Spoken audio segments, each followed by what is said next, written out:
ladies and gentlemen. My name is Mike Larkin, one half of the Steve and Mike Show. www.steveandmikeshow.com is up and running, where you can hear such shows as the one you're about to hear tonight, On the Mic with Mike. I have the privilege of speaking with artist Samantha Cole. Samantha, it's a pleasure to be talking to you. How are you tonight? Great, I'm great. Thanks for having me. I'm excited to be on the show. I'm happy to have you. I'll be honest with you. Growing up as a kid in the 90s, your music, listen to what you did with Shaggy, Love Me, and just all in all. I know you're doing your thing now at Celebrity Voice Coach, so I'm happy to be having you and to talk about all these things with you. So, like I said, I grew up with your music with my childhood, and it's good music at that. Oh, thank you so much. You are very... Yeah, it's been a ride. Well, first and foremost, to start, let's get a little bit into your story here. Growing up, who were some of your favorite artists, and what really inspired you to get into the music scene? So growing up, I was a big fan of actually Patsy Cline, Whitney Houston, Mariah Carey came around, so of course everybody loved Mariah, and Toni Braxton. Like those were Celine Dion. Those were my...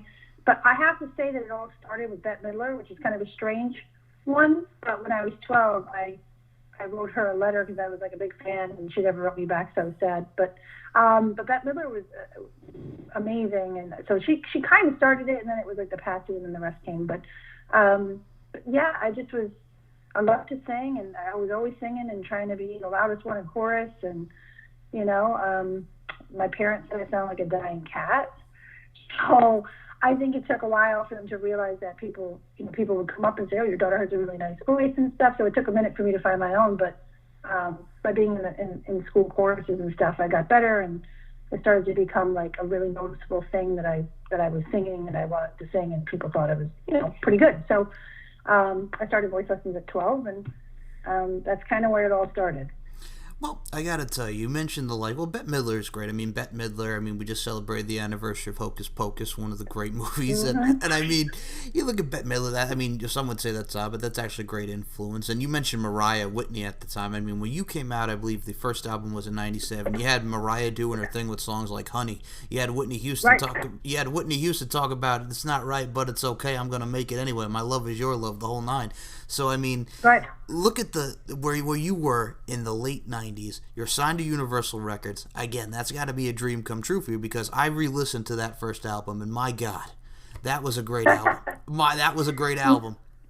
You know what? I was really lucky. I got discovered young and got signed by the heads of the labels, and they put a lot of money into the album, and most of the money went to the production side, which obviously nowadays isn't even the same level, but I mean they put $1 million into that album, and had the top.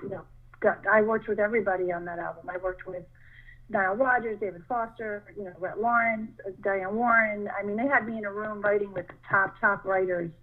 People who've written for Madonna, like just even guys that you don't know their names, but they've had hits, and Bruce Roberts and Cecil Curleys and Starkin and Rogers, who found Brianna, like they did one of my songs on the album. It was supposed to be the first single. We wrote that, and I co-wrote, most of the album, which was so much fun. And yeah, it was a great. My first single was top 40 at radio. It charted Billboard for 3 weeks, which I'm happy with that. I made Billboard history, so I can't complain. And I had a nice run in Asia with my second single, and then the Shaggy record, the Dark Angel soundtrack came along. So I've been doing multiple things, but that first album was pretty intense for a first album, right? It was, and we're gonna get to all that with the Shaggy and stuff that you mentioned. I'm glad you mentioned. Now you mentioned Nile Rodgers. Now growing up, a lot of my music influences from my mom. Man, I'm talking about La Freak Says Chic. We're talking Nile Rodgers right there. So I mean, one of my favorites. I know we did some stuff with Daft Punk, Lose Yourself to Dance. I mean, hello. I mean, legends like you mentioned, all of them. Richard Marx right here waiting for you. I mean, again, just the staple of it. And I mean, then you get to the touring thing, and we're going to get to more of this, but you get to touring, and I got to ask you, talk about touring with 98 Degrees, Boys to Men, and working with those acts. Wow, I was nervous doing the 98 Degrees tour, opening for them in Canada, because they were a boy group, and being a girl, the girls want to see the boys, they don't really want to see you, and a little bit nerve-wracking, and I had to figure out how to win them over, which I ended up doing fine, but it was definitely one of those things where I was scared.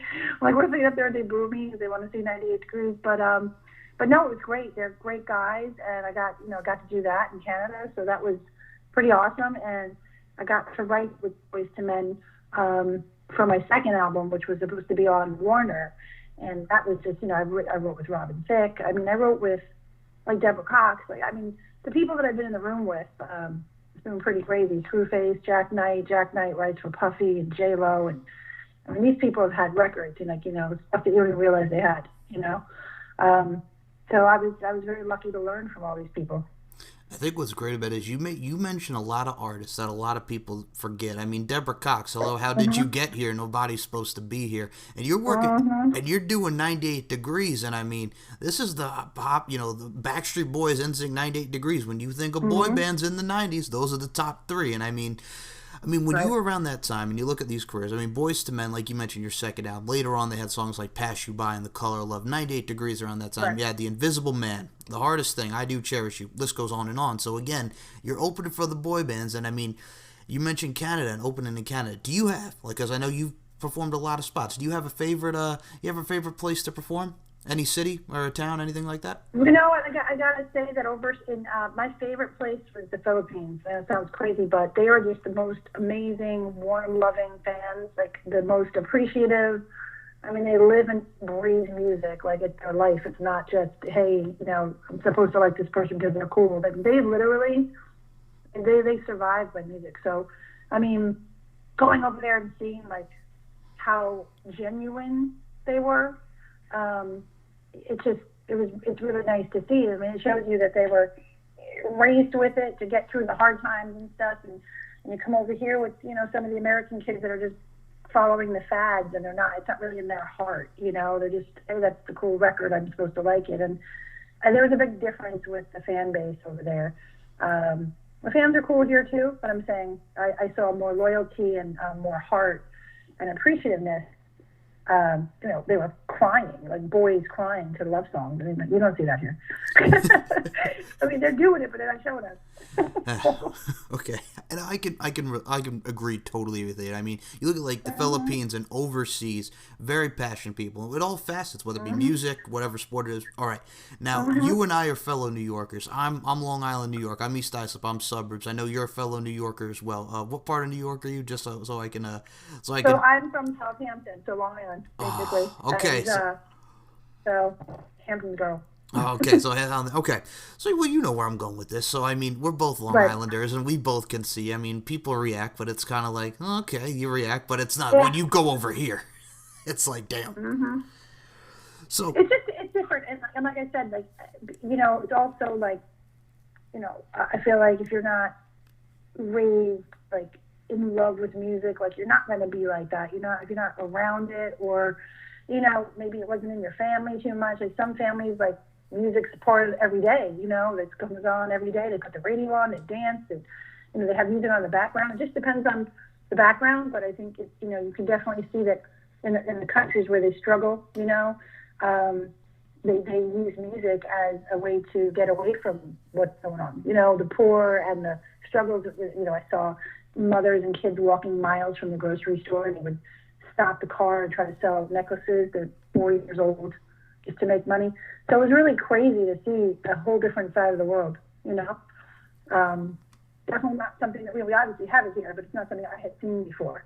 So it definitely, I was happy to be able to go and see that and go to 7 different countries and see all this different culture and different ways of living, I think that's the beauty of it, like the culture shock and the cultures of it, just to experience different cultures, you know what I'm saying? And also, I have to mention this to you as well, because you talk about your debut album, what an album it was, songs like Happy With You, Without You. I mean, that's got to make you feel good, Without You, because I believe Kimberly Locke and Clay Aiken actually covered that song on an episode of American Idol back in the day. Yes, they did. They covered it, and I'll never forget that my aunt went to see Clay Aiken, I think somewhere, it would have been Nassau Coliseum or somewhere, and she said, my God, like, they just performed my niece's song, and I didn't know that they covered it. So it was funny. That's the first I had heard of it being covered, and that was before it came out, but I had to find out from my aunt, which was hilarious, because you would think they'd call and tell you someone covered your song, but they don't. So, but it's hilarious. It was awesome, very awesome, and it's an honor to, I wrote it, so it was about my grandmother, so it was a very cool record and how it came about, so.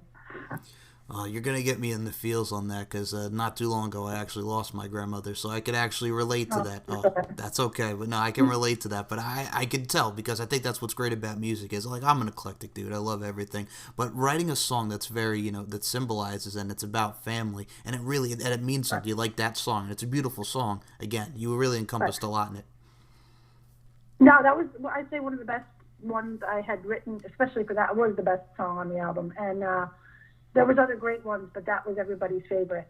From Shaggy to other people, they were like, "That's our favorite record right there," and it just people hear it and they go, "That's it's a hit record." It really was a hit. Unfortunately, over here, they didn't put the money into it that they did on the first single. So they kind of like wound down on that one, and then Asia took over and said, no, we want to make a video and we want to push her, and they ended up selling a lot of records because they did it, the old-fashioned way, that the gorilla, put her in front of the fans and put a record store next to her and then sell out, and that's basically what we did. And I toured there for like 4 months, so I was on the ground every day working the fans, and it was all day, radio, fan lunches, singing in front of 20,000 kids in a mall, like just crazy, crazy stuff. So, and that's the way they broke me over there. I gotta ask you now, before we get into Shaggy, and I definitely want to talk to Shaggy, but about MTV's The Grind. I believe you did some appearances on MTV's The Grind. I gotta ask you how that was experience. Oh, that was amazing. I was in high school, and me and my best friend went out to this club, and we auditioned, and we were not really quite of age yet. I think we were just shy of 18. We were supposed to be 18. And we got on, and I did 30 episodes with The Grind. So I have to say I sang on it. They let me sing, which was huge for me. So I sang Mary J. Blige's I think it was, what was the song? Real Love? Sweet Thing. Oh, okay. Sweet Thing, yeah. I'll love you anyway. Yes, oh yes. And it came out from a break, and it was a cappella, and everybody was clapping. It was just really cool. So... And I saw some great acts on there. I saw the 4 Non Blondes and a Babyface. I mean, I was in his little beach video, like him acoustic on the beach. It's just really cool stuff. So. Well, that I particularly had to mention because, I mean, you talk about 90s MTV and people, what's so funny because when you look at MTV now, it's, MTV is music television, but I'm like, there's more reality shows than like music on that channel. There's no music. Yeah. Exactly. I miss the music channels. I miss the video channels. I know you can go on YouTube, but it was nice to have the shows, and the hosts and everything. I agree. I mean, I was a fan where a lot of people even forget, like TRL, everybody loves TRL, Carson Daly. I was a big fan of MTV Jams, and a lot of people forget Tyrese Gibson was the host of MTV Jams for a little bit back in the day. Right. And I'm like, bring some of this back. Like, I mean, I know you had your Say What Karaoke's, your singled outs, The Grinds. I mean, come on. More music on there, because growing up, like in New York, VH1, MTV, BET, MTV2, Fuse, the music channels are right in front of you at your own, volition, but it's like, dang, all it is reality shows now. Bring back some more music to it. Right. No, exactly. I agree. I think people would watch, you know what I mean, if they had the time or it was on the right time of day. I think they could, get some people watching. Most definitely. Now, I got to paint you a picture here because, like I said, I grew up with your music and I love it, and I'm very happy that we get to have this conversation today. Because I could say this to you, Miss Cole. All right, I'm about 7 or 8 when this comes out. I remember Shaggy's Love Me, Love Me. I have the Hot Shot album. It's one of my favorite albums. I remember the Janet Jackson one that was on How Stella Got You Back. Then I See Yours. And I'm like, okay, I'm still going to listen to it anyway because it's a great song. But you killed it. And I loved it. Thank you. You're very welcome. Yeah, you can definitely hear the difference between me and Janet. When you know what you're listening for, because I think people who don't realize there's 2 versions just think the Janet version is mine. But I definitely, I had to sing it as close to her version per their request. But, I mean, I still had, my own thing to it a little bit at the end. But Shaggy definitely was like, don't oversing it, just sing it straight. Like, drove me crazy. But they wanted to keep it tight, like the original, and so it was even live. He was like, "Don't have it, but I just want to sing," and but it was fun. We had, how that came about was Shaggy and I were writing for my album, and he said he needed a pop singer on a hook, and I was sitting with him, looking at him like, "Well, aren't I a pop singer? Why can't I do it?" So basically, like, "You're right." So that's how that happened. It just happened, and it took me probably 15 minutes to sing.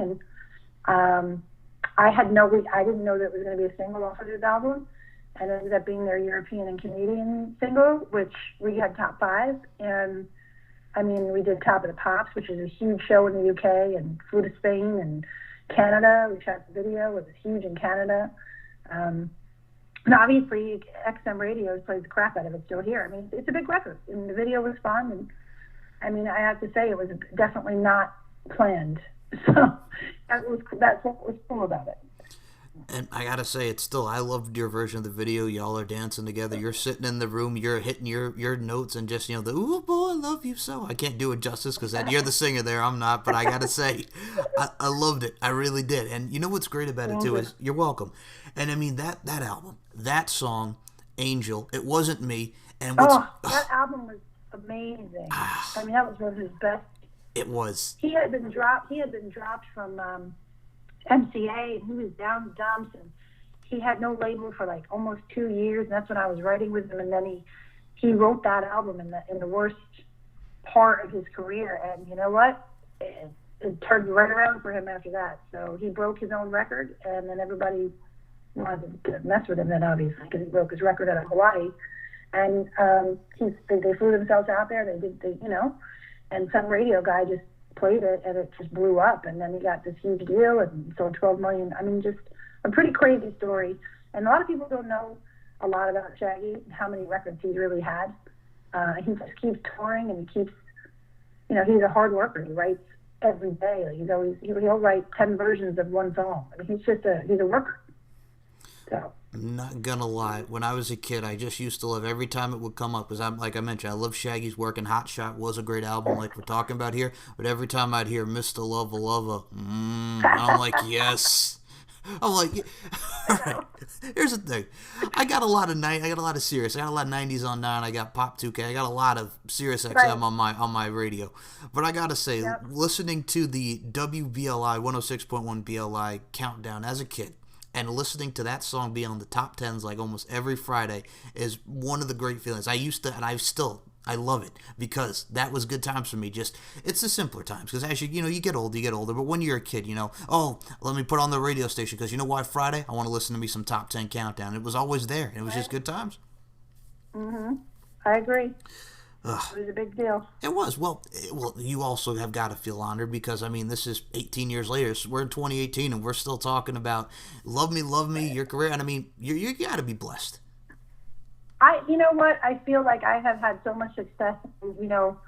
I think people sometimes measure success by being number one in Beyonce, but I feel like I had a lot of success that most people will never have, or they try to get and they can't get. It's just really hard. And, I feel like the milestones that I reached were pretty crazy. And, I did a lot. I was, the press was very nice to me pretty much most of the time. And I did a lot of stuff. I mean, I got to do the fashion show in Times Square with Donald Trump and Jessica Simpson. And when no one knew who she was, and I was introducing her to the paparazzi, they thanked me because they didn't know who she was. She had a record on the radio. Just, seeing all these Britney and everybody. I mean, I used to hang with these people, and they weren't even now they're. You know what I mean? It's crazy. And just again, a different time, but same concept. I mean, success in whatever way is still success. I mean, honestly, today's a singles market, but I mean, I think it was harder back in the day to have success than it is now in a way, except for the fact that no one gets signed anymore. But other than that, I mean, its attention span is very short now. So you have a single and it's over, and then where's your next one? Like, they don't care about the album anymore. It's very, short-lived. Some people do care because they like the artist, but I'm saying, you don't hear about that as much anymore. As to how many singles do I have in the top 40 when back in the day just to get one record was amazing, So it's very different, but again, successful in my own way, So 100%. I'm happy with it. Okay, 100%. Yeah. We're going to talk about Celebrity Voice Coach, but you said it beautifully here. And what's very interesting is, I've talked with a lot of up and coming artists in the biz, and what's great about it is you look at, the 90s, and you look where it was now. I mean, The usage of social media. There's pros and cons to everything with social media, but it was a lot tougher to get deals. I mean, you would go through the auditions and stuff, but with the usage of YouTube, and now it is. I mean, it's a little bit easier because you have the accessibility with social media, but it's just it's a different grind, if you will. You know what I'm saying? Oh, it's a totally different grind, and it's not as easy as people think. And these labels, I still talk to the head of Universal all the time, and they have Ariana, and they got everybody over there, but Taylor Swift, and they want no less than when they went after The Weeknd, they had how many millions of whatever views at that point, and then there was a label war on The Weeknd, and they built up their own fan base. They had to do the work for labels to care. Unfortunately, if you can't do the work and build it up, it's almost impossible, because they don't want to sign someone without a following, and it doesn't matter how good you are and how great your song is, which is kind of sad, because it's well, we have a hit record, just throw it out there and get something behind it, but it's not like that anymore. It's how many followers do they have? They have at least 100,000. If they don't have at least that, we're not looking at them, and that is sad, because I got students that have 20,000 followers. They're amazing. Not signed yet, And just listening to you talking about this, with the followers, because that's really because I was actually going to bring this up. We're on the same wavelength here. The followers, everything now is, oh, how many followers you got? Oh, how many subscribers you got? I'm like, yep. What does that have to do with art? I how know. Great the record is. But I hear great songs all the time, and I'm going, oh my God, that's a one-listen record. If it's not good on the radio, it'd be no-brainer.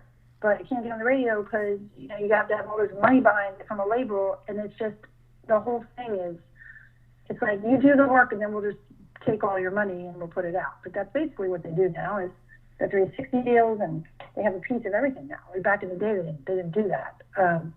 So those deals, they take a piece of touring, everything that you used to just make all the money yourself. Merchant, probably even T-shirts. Obviously, look at the backstage meet and greets. They charge a fortune. The label's taking probably half of it. So it's they own all of you.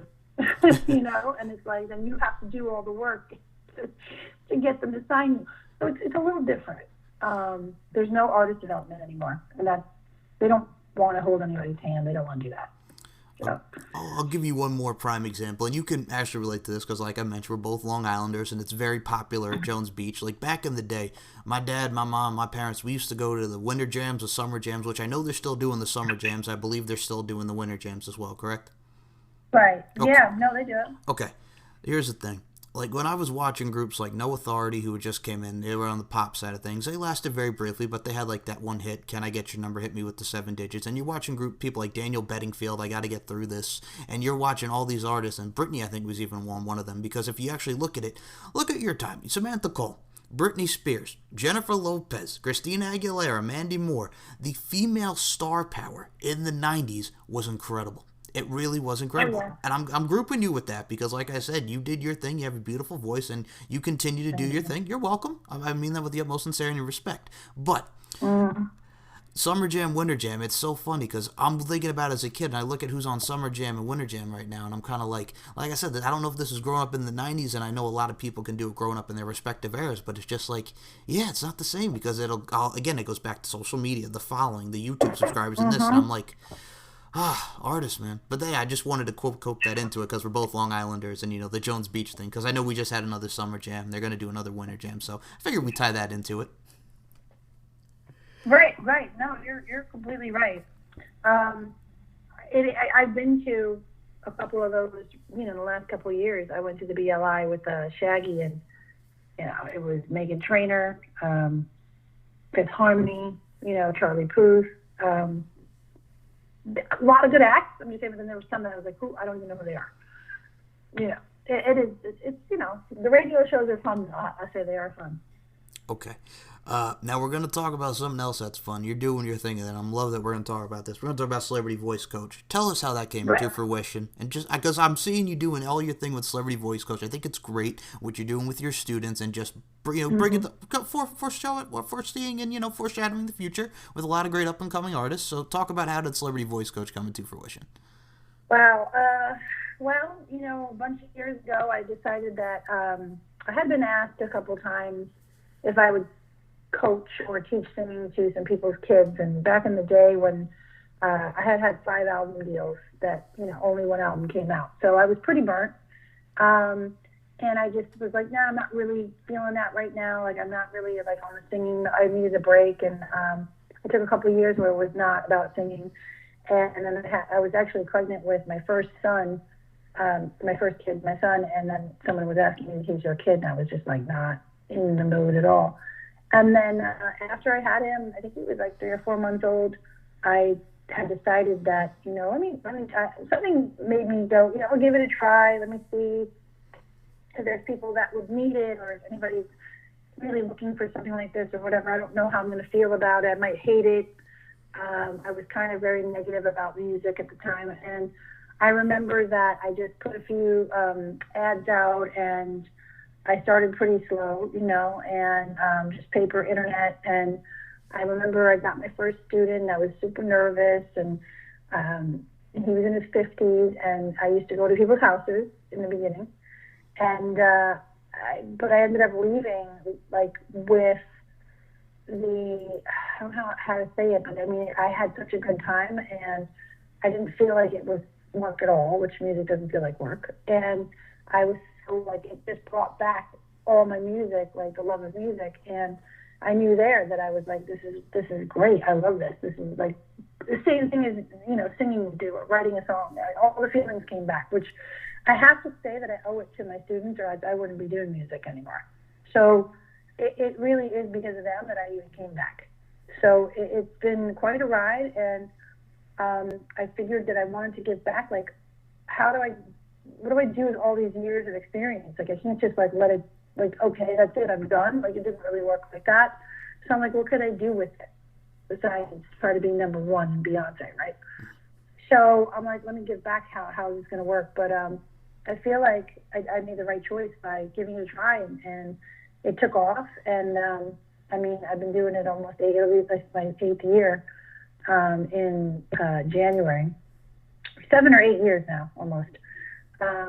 And I love it. And I am writing, I'm helping with writing, I'm helping with consulting, with EPs, vocal production. Like, I do everything.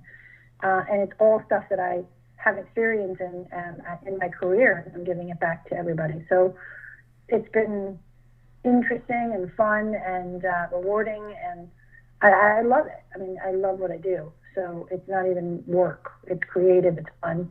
And I'm helping people with confidence and becoming artists, and finding songs that they should be singing, finding their voice, helping them perform better, helping them audition for The Voice. Like, I get private auditions for my students. I get really amazing opportunities that nobody else could get for them because of the contacts that I have. I still am very close with, Universal Pub, Universal Records, like people from Sony. Like, I'm very close with a lot of my contacts still. And, if there's an artist that comes along that has built up their fan base and they're ready, like, I can easily hand it over, and it takes nothing but a press of a button now. So, I mean, it's crazy. I've sent stuff over to Universal, for listens and A&R review. So I love it. Like, I can't say enough. I do 2 shows a year. We do stuff every month. The stuff that I make sure that they have the opportunity to perform, because a lot of people don't know where to go and how to sing out, and they don't have the opportunities anymore that we used to have back in the day. I feel like it's gotten less. So I'm creating them for them. So, it's like, here, let's go do this every month, and let's get you out there. Let's just get you in front of people. Let's get your nerves, It's been great. And teaching studio technique and singing in the studio and singing on a mic. I mean, some of these people have never sang on a mic.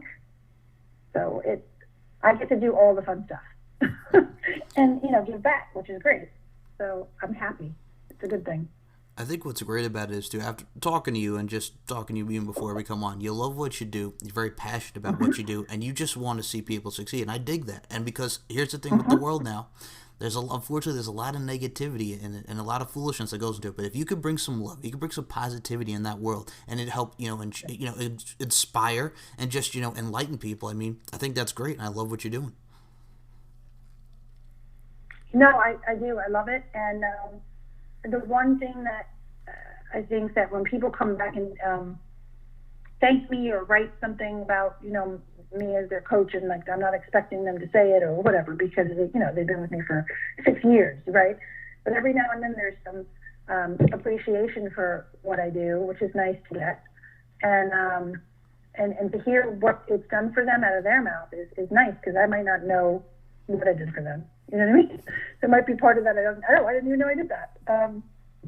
So I've had like a few things where I was like, oh my God, that's so sweet, and like I tear up and read it and go, wow, like that's awesome. You know what I mean? That's really cool that I did that, or you feel that way right now, and you give a shout out or whatever. And like I said, everybody's really ADD and short attention span, and everybody's busy, and it's harder to get people to stop and actually do that. So, it's a nice thing. And bringing them together, I bring people together. It's what I've always been good at. And I'm bringing artists together, and people are, supporting each other and writing together and working together and, performing out together that would never have known each other.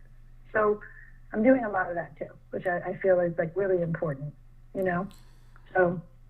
Well, I gotta say, put it bluntly, you got the skills that kills, Miss Cole. You got the skills that kills, and it shows in what you do. But you're very welcome. Before we close out, I'm gonna just ask a couple final questions here, and I'm gonna put the invitation out. Anytime you want to come back on, please, I'd love to have you. Thank you, and don't forget, we have our big show in Manhattan next week at the Bitter End. Mm-hmm. It's a Celebrity Voice Coach platform showcase, so we do it twice a year. We're on our 11th one. And we've got 20 amazing students. We've got originals, covers with the CEC band, and some amazing special guests that, again, music industry people that I've known for 20 years that have done amazing things. We have, Dr. Gwen Corvin, who's, the voice coach. She's actually the voice doctor to Stars. I shouldn't say coach, because I have him there too. But she's the voice doctor. She does Ariana Grande. I mean, she's Lauryn Hill, She had President Clinton at one time. I don't even know. And my voice coach, Bill Riley, who is Celine's coach, who is Whitney's coach, who is Carrie Underwood's coach. He'll be there. My friend Dave Novak, who is the senior VP of A&R for Universal, Sony, and RCA, worked with Justin Timberlake, worked with Fergie. He's coming. Jimmy Greco, Argo Music, does a lot of work with my students. He's worked with Paramore, Selena Gomez, Beyonce, J-Lo. He had a top 5 song with J-Lo he wrote and produced. So, I mean, these are all Omar Wilson, sang with DMX and Faith Evans, from Connecticut. Just Brian Thomas, He's Emmy-nominated choreographer, worked with Michael Jackson, Destiny's Child, dancer, choreographer, amazing. All these people are coming to support Celebrity Voice Coach and the students, and I don't know if the students realize how lucky they are to even have these people care to come to something like this, but it's pretty cool, and I'm happy to have the support. And we all go way back, and they're very supportive of what I'm doing, which I appreciate. So, okay. Now, before I get to my final question, then I'm going to have your permission. Uh-oh. I'm scared of your final question. No, you don't have to be scared. It's fine. Well, first... No, you've had great questions. You've actually set this up really well. It's been a very good interview. I appreciate that. I mean, come on. This is my childhood. I mean, I love it. I'll be honest with you. I started podcasting about a couple years ago, and if you would have told that Mike Larkin back in the hey, man, you're going to be talking to Samantha Cole, we're going to be talking some Shaggy, we're going to be talking about some music, he probably would have went, nah, you're crazy. And here we are today. So thank you. It's been a blessing. So, I gotta say this. Okay, first of all, number one. You and Shaggy had the song on the Dark Angel soundtrack, which you brought up, to Bring It To Me. By the way, if you guys have not checked that out, that's a very good one, because a lot of people, everybody just thinks, love me, love you. But no, you had that song, Dark Angel, very popular show, and I just wanted to tell that to you. That's another great song that you guys did. No, that song, honestly, I did that with Charlie and Drew down in Florida, and let me tell you, that was a hit. When we wrote that, we knew we wrote a hit. It was one of those things that was magic, and it got on the Dark Angel soundtrack. It was slated to be the second single after Kaya's My Neck, My Back, which was huge, as we all know. And it went to radio, and we were tested in Atlanta, and we went up against Big Pimpin', and I won. Let me say something. I beat Jay-Z in Atlanta. Okay, so that's crazy radio reaction, and that's real. And it was called the Battle of the Beats, and we knew we had something. And then as soon as we went to radio, or were about to go to radio, they canceled the show. So you want to talk about bad luck? That record didn't get a shot because the show just canceled. Oh, jeez. It was done.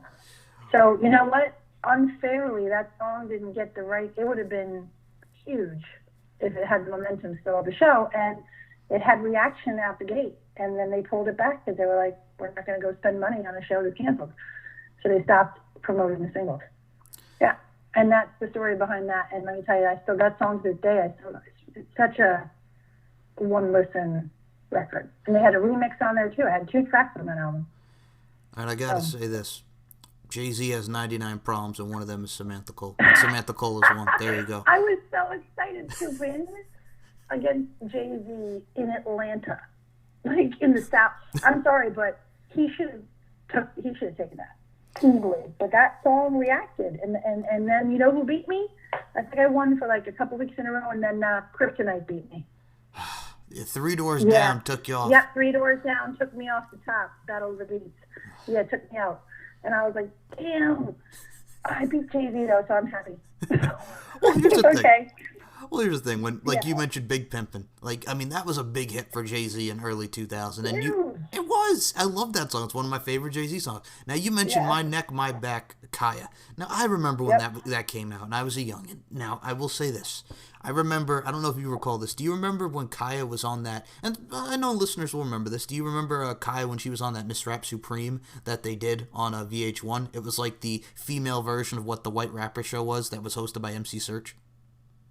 I don't remember, but I was familiar. I don't think I saw it or heard it. But okay, so if I was to bottom line this, when MC Serch, third base, pop goes the weasel goes pop, that MC Serch, he had a show on VH1 called The White Rapper Show, and then there was a female one called Miss Rap Supreme, and Kaya was on that season. Oh, very cool.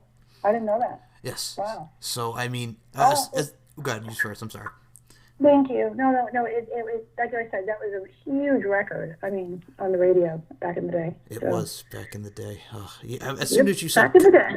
Yes. Well, as soon as you said Kaya, I'm not gonna lie. I'm like, oh my god, that's probably like the first time I've heard Kaya's name in like years. And because I remember that. I remember when My Neck, My Back was huge. They played it on TRL. They played it over on BET. So I mean, come on. Right. Yep. Ugh. And it's still big. It's still big. It is still. People still talk about it. Yeah. Yep. So, well, okay. Now, I was going to ask you now, as someone, like I said, you do your thing with Celebrity Voice Coach and music, and someone who's listening to this wants to get into music or whatever, do you have any advice for that guy or gal that wants to pursue a career in music? I would say you've got to, there's a lot of entitlement to the new generation of youngins, and I think I don't know where they get it from, but I will say that you have to work for it. Although they're short attention spans, it's still a lot of work that goes into it behind the scenes. And I think if you're not willing to put the time in, it's not going to happen. You're not going to get lucky. It's not going to just come to you. You have to actually go get it. And I have to tell you that that's one thing I try to drill into my students, and some of them get it and some of them not getting it so much. But, it's all, again, personality types, drive, understanding of what it takes to actually make it, instead of talk about making it. It's a hustle. It's a salesperson. You have to go out and get in front of people's faces and make them pay attention, and even more so now than before. And singing in front of everybody you can at any event or any opportunity you get. It shouldn't be a no. It should be absolutely, I'll take it. And there's nothing that you're too good to do because you haven't made it yet. So. And even then, you shouldn't act like that, but that's what happens. But I'm just saying, I would do anything anybody asked me to for free. I did Donald Trump's, he had me sing at his, he actually paid me, so I'm not going to say it was free. But he paid me to do You Light Up My Life down in Atlantic City at one of his huge things. And but I would do a lot of charity. I would sing at everything for free, like NFL and NBA and United Way, and I was a spokesperson. I didn't get paid for this. and I would go to everything, and people were like, oh, you're in all these magazines, you don't get any money for it. I'm like, yeah, but I'm getting my name out there, I'm getting exposure. Like, this is me working my brand. Like, you have to sell it, and you have to be hungry enough to get out there and do whatever you need to do to get that one more fan. And I think that's what we lack in the new generation. And I would say that there's something to be said about what worked back in the day. And even though we're in a different time, it doesn't hurt to try to still do that, because people, again, online, they don't pay attention as much as you think they do. So if you can get them in person, it's even better. So I do think that you have to go both ways this time, not just one way or the other. It's social media, and it's not door-to-door sales, but sales of yourself, and you can't be afraid to ask or try. And if you don't have that in you, it's going to be really hard. So if you don't get what it takes to get there, it's work. It's not easy. So practice and hard work. Well, beautifully said. I was going to say, are you reading my notes? Because I was going to mention the youngins and the entitlement. I'm like, oh, jeez. I have to say it because, for doing this for many years, that I just sometimes I guess not everybody's me, right? Or anybody else. They're all different. Everybody's different. But sometimes when people say no to stuff, that I look at them like they're crazy. Like, I'm looking at it like, I don't understand why you would say you're not in a position to say no. Like, you're like, not even, no one knows who you are. Like, it should be yes. Like, yes, I'll do that, HBO boxing match, and yes, I'll do that TV show or whatever. It doesn't matter what it is. It's something that you didn't have before. Why would you say no? And to me, I can't change a person, you know what I mean? But I can only say, like, I don't advise that's the right decision. But again, if they don't want to listen, that's just something that they didn't get to do. I mean, it's a lot, But, again, it takes a certain drive. So. One other thing I had to mention before we promote the social media, I believe, because we mentioned MTV The Grind, we talked about music, and we talked about Celebrity Voice Coach. I wanted to ask you, I believe you did some modeling as well, correct? Mm-hmm. I was going to ask you about FHM and that whole thing, and I believe the other one was Loaded. So can you talk about your modeling experience? Well, yeah, I mean, a couple of the men's magazines, FHM and Loaded. You want me to mention the other one?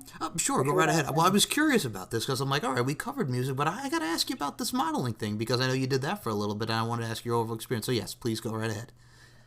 So I mean, basically, when you're an artist, you get, these magazine things, and they want you to do, like, an interview and a photo shoot. So, the men's magazines were very big.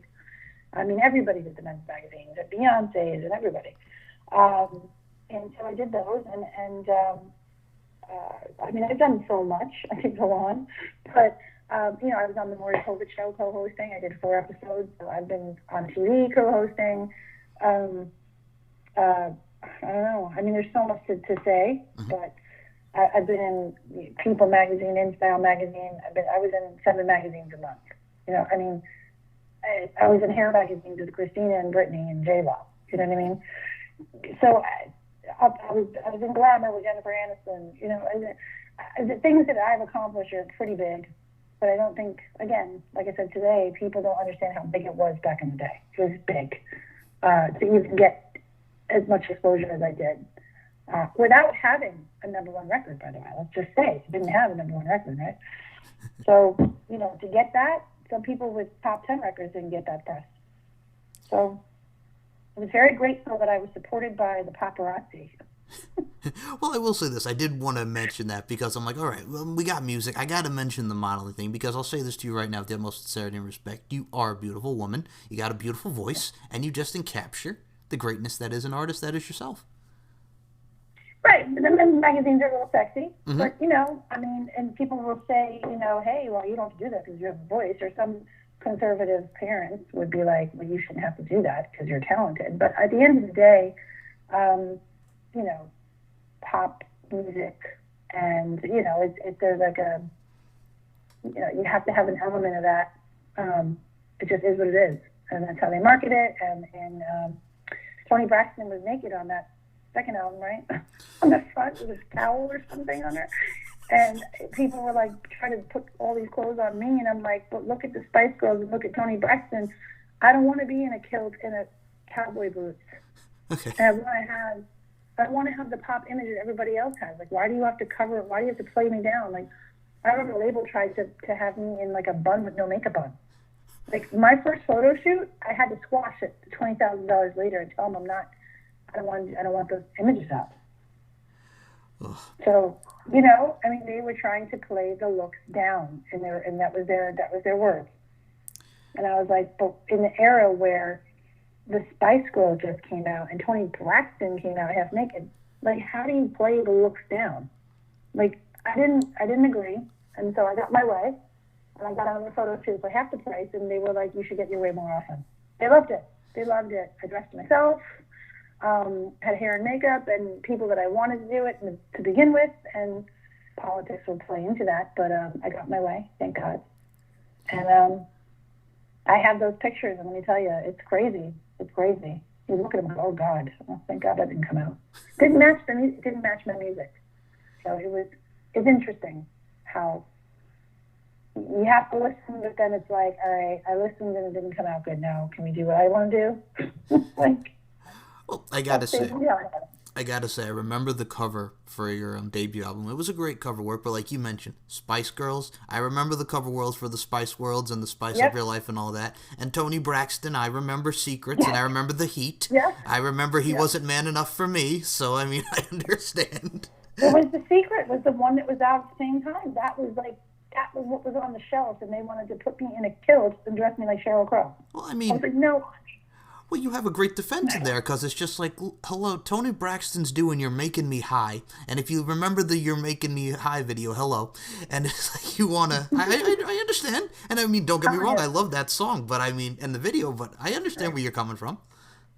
Well, and I was young, and why would you not, you know, show off, you know, the age and the, you know, cute and whatever you want to call it back in the day. Like, that's the marketing of that was a lot. So that was part of, you know, image was part of everything. So, you know what I mean? Like, it's just crazy when you look back at everything. It really is. And I mean, one other prime example I mentioned, I mean, you see the evolvement when Britney had Baby One More Time, then she did Oops, I Did It Again. Mandy Moore was, you know, she evolved a little bit. I remember the In My Pocket video. Jessica Simpson, obviously, but Christina Aguilera, prime example. She went from Genie in a Bottle to Come On Over Baby to What a Girl Wants to Want to Get Dirty with Redman. So that's all I'm saying. You could see the evolution of those girls at the time as well. And if you also include J-Lo as well. So, I mean, we saw the evolution of those artists. No, absolutely. The J-Lo came from acting and dancing. Yep. I mean, Selena's still one of my favorite movies, and I mean, she was on In Living Color. I mean, hello. Just reminiscing about good times, good times. Samantha, like I said, I'm definitely going to have you back on in the future and just discuss more with me. And I got to say, this has been a blast. But if you want to go ahead, Celebrity Voice Coach, promote the showcase, promote your Facebook, Twitter, Instagram, go right ahead. Yeah, so it's Facebook, Celebrity Voice Coach. You know, it's Instagram, Celebrity_Voice_Coach, because that was taken already. My Instagram page is pretty new. I didn't jump on that till recently, so I would have to say that the Facebook has a lot of content on it. The website is celebrityvoicecoach.com. It needs to be updated. It's just a landing page right now. It's very simple because, like I said, when I started the company, I put it up just because, but even my voice coach that has Celine Dion doesn't even have a page. So, I mean, I just felt like, was it really that important? But, I mean, obviously, the internet's important. But we'll be redoing that. And I have Twitter, so it's Samantha Cole, and I also have a Celebrity Voice Coach platform showcase page on Facebook, and the Samantha Cole Facebook page. So, I mean, that's pretty much all the pages, and let me tell you, they're hard to manage, a lot of pages. So I try to keep up best I can. I would say the Facebook and the Instagram are the most. Facebook, I always try to keep current because it's just the busier page. So, and then Instagram pretty much daily if I can post. So, yeah, well, fair enough. Check it out. Fair enough. Info at celebrityvoicecoach.com if you know, for lesson information and ticket information for the shows or whatever. Okay. I was going to say, fair enough. I'll put all those in the bottom of this audio Sure. after we put it out. So, do you have Okay. any final words for your fans after this hell of a career that you've had and just what you've been doing? Any final words to your fans that have been supporting you for all these years? Oh God, I think it's great that I still have some really, really amazing loyal fans that write me on Facebook. They write me, they private message me that they're waiting for me to come back to Asia and wherever. I think it's amazing that they still think about me and want me to put more content out. And I'm not going to put content out. My goal is to release a single or so soon, just for the fans. Like, it's not for me to, go back to being, competing on the charts. It's more about putting new content out for people who already are supporting me and for myself. So I've written quite a few songs. I'm just, I wouldn't put them out quite yet. So I'm playing around. I do write with my students, and we're writing all the time, and I will have something new out for them. But thank you for supporting me, and thanks for having me on the show and talking about relevant details that I think people forget. And again, you can't forget, where it came from. But I'm very excited about what I'm doing now. And so many voice coaches, they're like all my little children. I call them my kids because I feel like it's just like a family. We're like a big family, and it's been really, really great to have all this talent around me too. I love it. So I'm excited for the show next week, and it's going to be a good time. So great talent. And I will say this, continued success going forward with yourself and Celebrity Voice Coach. And again, just thank you so much for your time tonight. Yes, thank you so much for having me, and I can't wait to share it. Hopefully people will listen for the whole hour. They probably won't. No, I think they We'll will. try. You're a very intelligent woman. I think they will. Don't feel I hope so. Because we had a lot of good stuff on here. We did. So for Samantha Cole, my name is Mike Larkin. Check out Samantha Cole. Check out Celebrity Voice Coach. I'll be back with another On the Mic with Mike very soon, and I'll talk to you all next time. Thank you.